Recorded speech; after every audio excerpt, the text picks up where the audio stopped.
واللہ ما طلعت شمس ولا غربت.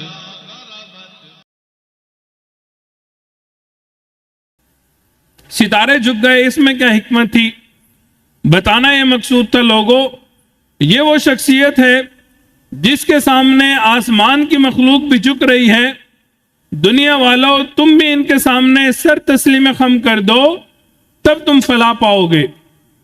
وقت کے بادشاہوں کو یہ پیغام دیا کہ دیکھو آسمان پہ جھکنے والے ستارے اگر جھک گئے تو زمین پہ چمکنے والے لوگ تم ہو، تمہیں بھی ان کے سامنے اپنی گردوں کو جھکانا پڑے گا. ایک نقطہ یہ تھا کہ پیدا ہونے والی ہستی ایسی ہیں کہ ان کی صحبت میں جو آئے گا، ان کے قدموں میں جو آئے گا، ان کی تعلیمات کو جو اپنائے گا، جس طرح آسمان کے ستارے ہیں اسی طرح ان کی صحبت میں آنے والے زمین کے ستارے بن جائیں گے. چنانچہ نبی علیہ الصلوۃ والسلام نے فرمایا اصحابی کالنجوم بأیہم اقتدیتم اہتدیتم، میرے صحابہ ستاروں کی مثل ہیں، ستاروں کی مانند ہیں، ان میں سے جس کی بھی اقتدا کرو گے ہدایت پا جاؤ گے. نبی علیہ الصلوۃ والسلام کی ولادت مبارکہ کے بارے میں کسی صاحب دل بندے نے کیا ہی اچھی بات کہی. فرماتے ہیں خلیل اللہ نے جس کے حق میں دعائیں کی، ذبیح اللہ نے ہوتے ذبح جس کی التجائیں کی، جو بن کے روشنی پھر دیدائے یعقوب میں آیا، جسے یوسف نے اپنے حسن کے نئے رنگ میں پایا، کلیم اللہ کا دین روشن ہوا جس کی ذوفشانی سے، وہ جس کی آرزو بڑھ کی جواب لن ترانی سے. نبی علیہ الصلوۃ والسلام کے یتیم ہونے سے یہ بتانا مقصود تھا دیکھو ظاہراً یہ ہستی بے سہارا ہے، مگر جس کا کوئی سہارا نہیں ہوا کرتا اس کا سہارا اللہ ہوا کرتا ہے. والد کو ابا بھی کہتے ہیں، عربی میں ابو بھی کہتے ہیں. وکان ابوہما صالحا، ابو مخفف کر کے اب بھی کہتے ہیں.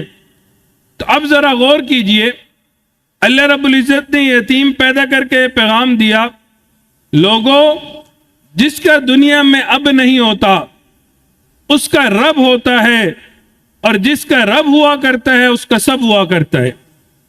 یتیم ایسے ہی در یتیم بنتے ہیں. اللہ اکبر.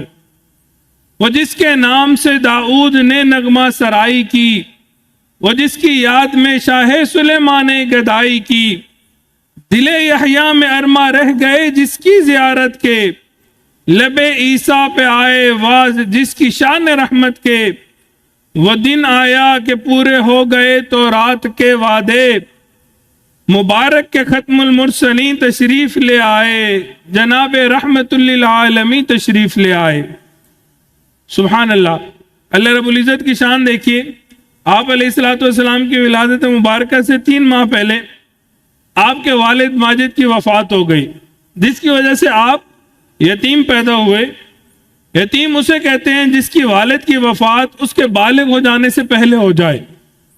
تو بلوغ کی عمر کے بعد کوئی یتیم نہیں رہتا، اس سے پہلے اگر والد فوت ہو جائیں تو وہ بچہ یتیم کہلاتا ہے. نبی علیہ الصلوۃ والسلام جب دنیا میں تشریف لائے اس وقت والد کا سایہ سر سے اٹھ چکا تھا. ولادت کے بعد آپ علیہ الصلوۃ والسلام کے دادا آپ کو بیت اللہ کی طرف لے کے گئے، مگر دادا کو معلوم نہیں تھا یہ وہ شخصیت ہیں جس کی وجہ سے اللہ کی رحمتیں اور برکتیں نازل ہوں گی. جس نے بھی بچے کو دیکھا اس نے بہت پیار کیا، بہت تعریفیں کی. چنانچہ جب 7ویں دن نام رکھنے کا وقت آیا تو عبد المطلب نے کہا میرے اس بیٹے کی ہر بندے نے تعریف کی ہے، لہذا میں اس کا نام محمد رکھوں گا. محمد صلی اللہ علیہ وسلم. محمد کا مطلب کیا ہے؟ وہ ذات جس کی کائنات میں سب سے زیادہ تعریفیں کی جائیں. تو انہوں نے کہا کہ میں جہاں لے کے گیا ہر شخص نے اس بچے کی تعریف کی تو میں اس کا نام محمد رکھوں گا. نبی علیہ الصلوۃ والسلام محمد بھی تھے، احمد بھی. احمد سے مراد وہ ذات جو اللہ رب العزت کی اتنی تعریفیں کرے کہ کسی نے اتنی تعریفیں نہ کی ہوں. تو یہ دونوں نام اس سے پہلے کبھی نہیں رکھے گئے تھے.